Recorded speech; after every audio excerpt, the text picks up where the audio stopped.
Hey, so when you're setting up a bonfire, what you want to do is find a spot that doesn't have a lot of people around, that's sort of close to the shore, but not where the water is going to come up and take away the bonfire. Okay, so the first thing you're going to do is to dig a hole.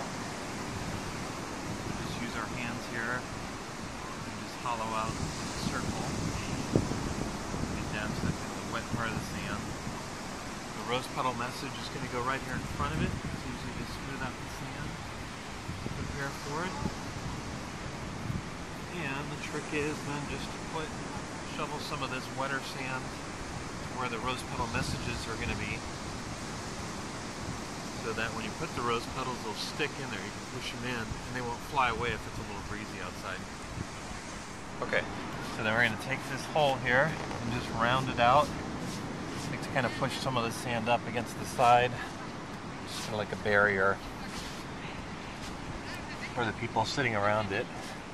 And then the size was about like 20 inches all the way around, so less than 2 feet roughly. You also don't want to dig it too deep because the bonfire is not going to be exposed enough. But if you dig it too shallow and it's windy, then it's going to be hard to light it. So this is kind of like a good depth, about 12 inches or so. Okay. So for fire starter, we use newspaper. The best way to do is just take a piece, crumple it up like this, kind of twist it so it burns a little bit longer, and then we'll help ignite the kindling, because if you don't do this, then it tends to just burn really fast and not actually ignite the fire. So usually, like 6, 7, 8 pieces, better to do more than do less. Okay, the next thing is the kindling. So usually just 4 pieces, 2 this way, 2 this way. Sometimes I'll provide another piece that just goes straight across here. That helps to get the fire ignited properly. Alright, the next thing I want to do is just figure out where's the wind coming from. Usually, like on this beach, it's coming from this direction. So if it's blowing this way, you're going to want to set up the blanket here, because the wind's going to blow this way. You don't want smoke blowing into their face. So we'll set up the blanket over here using the crate. So I'm just going to put it here for now.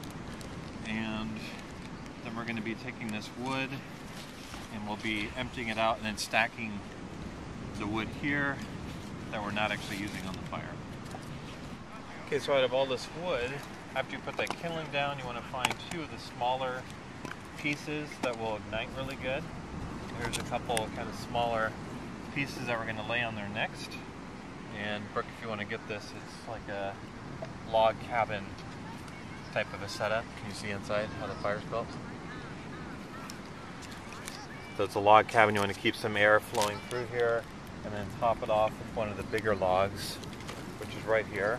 And then all the remaining wood, you don't want to put it this close, because when the fire starts, you don't want the wood pile to catch fire. So we're going to put all of this stacked here, usually just in one line, so it looks like there's a lot of wood.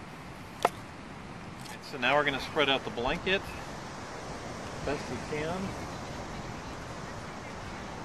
The smoke's not going to blow into their face. That's just kind of angled here, so that way they can see the fire.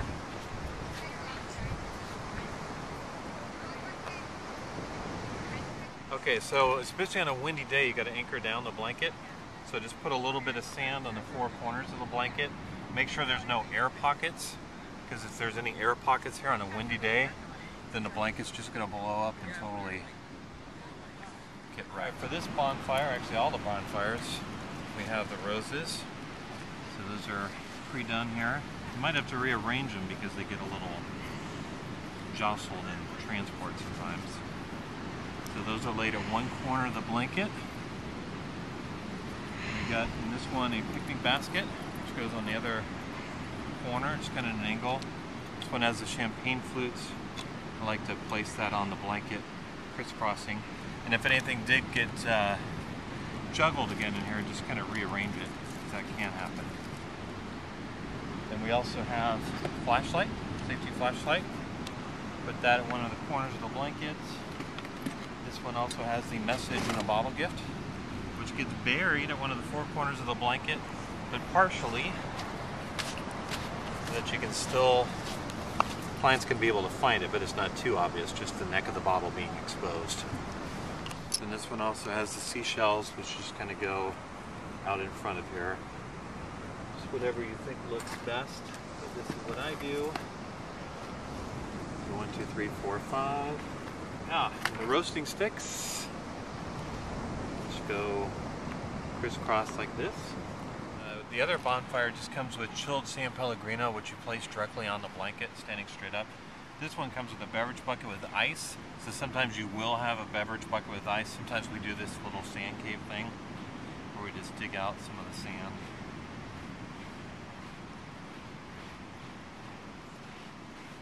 Deep enough.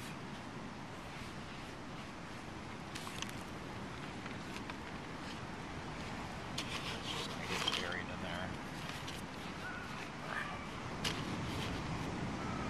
Just fill it around with sand. So this is really going to vary. So either you have the bucket or you have no bucket, or you just dig a hole and put the sand. Okay, if they have a bucket with ice, they'll use the ice or the melted ice to put out the fire. If it's a bonfire without that, then there's a bottle of water that you place at the end of the wood pile. So when the fire's done, they can put out their fire if they don't want us to come back and do it. Okay, all the bonfires, unless the client doesn't want it, comes with a rose petal message, which is typically I, a heart symbol, and a U. So just smooth this out. Just do the I, the heart, and the U. So this has to be in the wet sand, or else this next part doesn't work. So take the rose petal, just kind of tear it off a little bit. Okay, so you just tear them off, and then you want to push them into the wet sand, so they're still visible, but if it gets windy, they're not going to flow away from you. If you have any extra rose petals, what I like to do is just take some, smooth out this sand, and then just kind of place them all around the blanket as well, just if you have enough.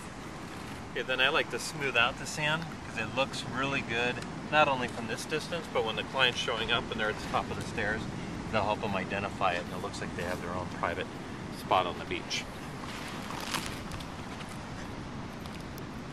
And this is where you can just kind of put the petals. If there's no wind, are you totally jostling that thing? Sorry. If there's no wind, then you can just place them down here, but usually you got to put a little bit of sand just to make sure they don't fly away. Okay, we're going to end up lighting the fire 5 minutes before the client gets here, so that'll be in the next segment. 2 quick notes. One is about dogs, which you can see all around the beach here, and like that guy yelling at his dogs. Dogs will come up and basically run through and destroy the bonfire if you let them, so you just have to gently shoo them away. Don't ever pick up a dog or do anything dangerous, but just try to shoo them away and be aware of that. And then also birds during certain times of the year. Birds have been known to come by and swoop in, and I'll try to take away that entire picnic basket right there. So you have to be careful and mindful of that as well. And you can always put like a blanket over or something to protect it. Okay, so now we're going to light the fire. So we're going to just basically light the newspaper, but don't light it in just one spot. Light it in several spots. That way it'll kind of generate more heat quicker and burn into each other. And make sure that it's actually lighting, because if you just do this and walk away from it, then maybe it doesn't really ignite too well and the fire won't light. So there are the seed parts that have gone out. Okay, especially if you're running a little bit late, you can blow on the fire to kind of get it really going hot really fast.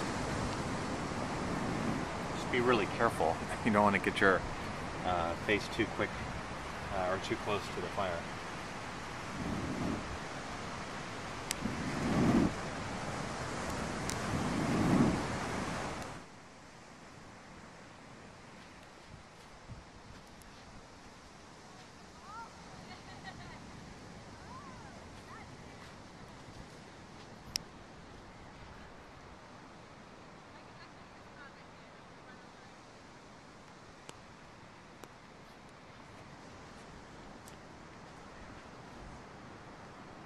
Okay, so now that we've lit it, we're going to stand about, I don't know, a good 20, 25 yards away, just to keep an eye on the bonfire and wait for the client, and just to make sure we chase away any dogs or birds that happen to come. So you don't want to be too obvious. And this might be the couple that's coming up to our right, but you want to get them. Okay, so you always want to wait and make sure that it's the actual client that's coming up to the bonfire, because sometimes it's not. Then once they arrive, and they kind of hug and kiss or get on the blanket, then you can go at that point.